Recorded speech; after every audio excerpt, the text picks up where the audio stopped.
जय श्री राम दोस्तों। आज मैं आपको हनुमानगढ़ी और राजा दशरथ के कनक महल की कथा सुनाती हूँ।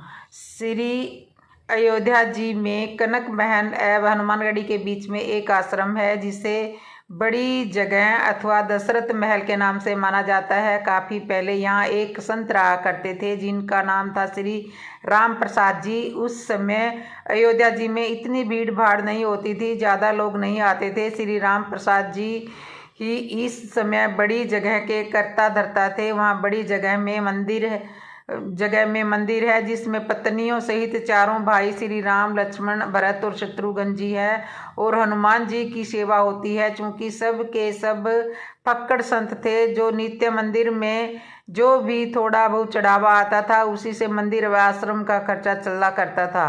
प्रतिदिन मंदिर में आने वाला सारा चढ़ावा एक बनिए को, जिसका नाम था पलटू बनिया, भिजवा दिया जाता था। उसी धन से थोड़ा बहुत जो भी राशन आता था उसी से भगवान का भोग प्रसाद बनकर भगवान को भोग लगाया जाता था और जो भी संत आश्रम में रहते थे वे खाते थे। एक बार प्रभु की ऐसी लीला हुई कि मंदिर में कुछ चढ़ावा आया ही नहीं। अब इन साधुओं के पास कुछ भी जोड़ा गाठा था या नहीं, वो क्या किया जाए। कोई उपाय ना देखकर श्री राम प्रसाद जी ने तो साधुओं को पलटू बनिए के पास भेज के कहलवा दिया कि भैया आज तो कुछ चढ़ावा आया नहीं है, तो थोड़ा सा राशन उधार ही दे दो, कम से कम भगवान का भोग तो लग जाएगा। पलटू बनिए ने यह सब सुना तो उसने यह कहकर मना कर दिया कि मेरा तो महंत जी का लेना देना तो नगद का है, मैं उधार में कुछ नहीं दे पाऊंगा।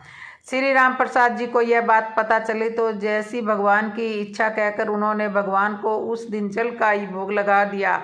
सारे साधु भी जल पीकर रह गए। प्रभु की ऐसी परीक्षा थी कि रात्रि में भी जल का ही भोग लगा और सारे साधु संत जल पीकर भूखे ही सोए।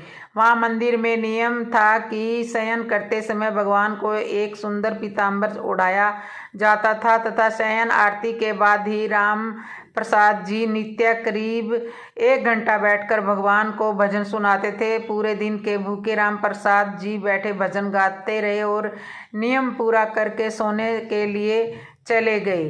धीरे धीरे करके रात बीतने लगी। करीब आधी रात को पलटू बनिए के घर का दरवाज़ा किसी ने खटखटाया और बनिया घबरा गया कि इतनी रात को कौन आ गया। अब आवाज़ सुनी तो पता चला कि कुछ बच्चे दरवाज़ा पर शोर मचा रहे हैं। अरे पलटू, पलट सेठ, अरे दरवाज़ा खोल। उसने हड़बड़ा कर खींचते हुए दरवाज़ा खोला। सोचा कि ज़रूर ये बच्चे शरारत कर रहे होंगे, अभी इनकी अच्छे से डांट लगाऊंगा। तब उसने दरवाज़ा खोला तो देखता है कि 4 लड़के, उसकी अवस्था बाहर 12 बरस से भी कम की होगी, एक पीताम्बर ओढ़कर खड़े हैं। वे चारों लड़के एक ही पीताम्बर ओढ़े थे। उनकी छवि इतनी मोहक थी, ऐसी लुभावनी थी कि ना चाहते हुए भी पलट कर सारा क्रोध प्रेम में प्रवृत्त ही हो गया और वह आश्चर्य से पूछने लगा, बच्चों तुम कौन हो और इतनी रात को क्यों शोर मचा रहे हो। तब बिना कुछ कहे बच्चे घर के अंदर घुस गए और बोले, हमें राम प्रसाद बाबा ने भेजा है। ये जो पीताम्बर हम ओढ़े हैं इसका कोना खोलो, इसमें 1600 रुपये हैं, निकालो और गिनो। ये तो समय था जब आना और पैसा चलता है।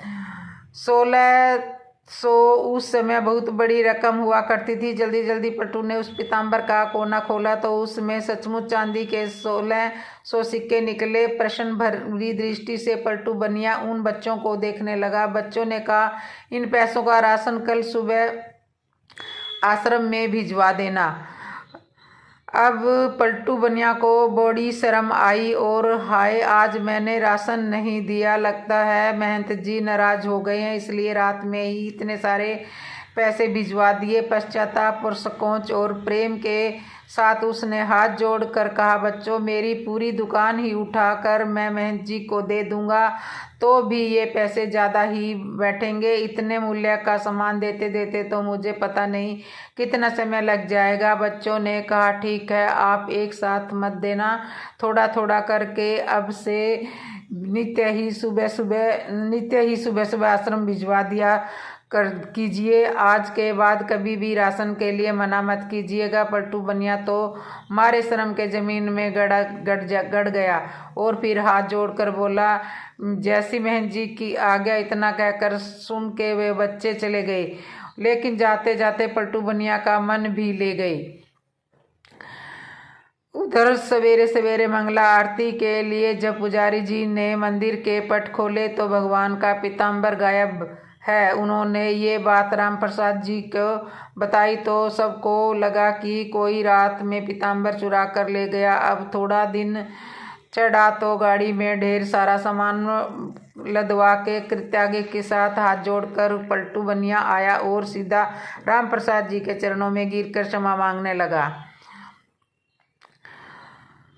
राम प्रसाद जी को तो कुछ पता ही नहीं था। वे पूछे, क्या हुआ? अरे, किस बात की माफ़ी मांग रहे हो? पर पलटू बनिया ने उठे ही ना और कहे, महाराज, रात में पैसे भिजवाने की क्या आवश्यकता थी? मैं कान पकड़ता हूँ, आज के बाद कभी भी राशन के लिए मना नहीं करूँगा। और ये रहा आपका पीताम्बर, वो बच्चे मेरे यहाँ पर ही छोड़ कर गए थे, बड़े प्यारे बच्चे थे। इतनी रात को बेचारे पैसे लेकर आ भी गए। आप बुरा ना माने तो मैं एक बार उन बालकों को फिर से देखना चाहता हूँ। राम प्रसाद जी ने तो पीताम्बर देखा तो पता चला कि ये तो हमारे मंदिर का ही है। वो गायब हो गया था। अब वो पूछे कि तुम्हारे पास ये कैसे आया? तब उस बनिया ने रात वाली पूरी घटना सुनाई। अब तो राम प्रसाद जी को आगे जल्दी से और सीधा मंदिर जाकर भगवान के पैरों में पड़कर रोने की ये भक्त वत्सल, मेरे कारण आपको आधी रात में इतना कष्ट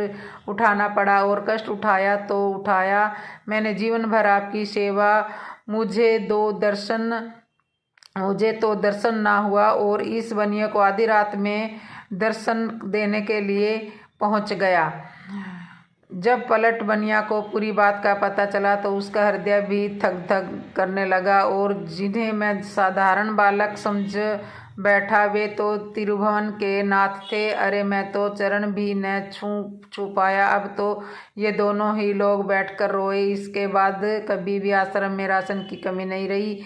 आज तक यहाँ संत सेवा होती रहती है। इस घटना के बाद ही पलटू बनिया का वैराग्य हो गया और वह पलटू बनिया ही बाद में श्री पलट दास जी के नाम से विख्यात हुए। श्री राम प्रसाद जी की व्याकुलता उस दिन हर क्षण के बाद बढ़ती ही जाए और रात में शयन के समय जब वे भगवान भजन गाटने बैठे तो मूर्छित होकर गिर गए। संसार के लिए वे मूर्छित थे, लेकिन मूर्छावस्था में ही उन्हें पत्नियां सहित चारों भाइयों का दर्शन हुआ और सभी दर्शन में श्री जानकी जी ने उनके आंसू पूछे और अपनी उंगली से उनके माथे पर बिंदी लगाई, जिसे फिर सदा उन्होंने अपने मस्तक पर धारण करके रखा। उसी के बाद से उन्होंने आश्रम में बिंदी वाले तिलक का प्रचलन हुआ। वास्तव में प्रभु प्रेम तो ये अभाव है, ये कृष्ण भक्त के जीवन में कभी ना आए, परंतु प्रभु जानबूझकर इन्हें भेजते हैं ताकि इन लीलाओं के माध्यम से ही जो अविश्वासी जीव है वे सतर्क हो जाएं, उनके हृदय में विश्वास उत्पन्न हो सके। जैसे प्रभु ने आकर उनके कष्ट का निवारण किया वैसे ही हमारा भी करें। तो दोस्तों, कैसी लगी आज की वीडियो बताना।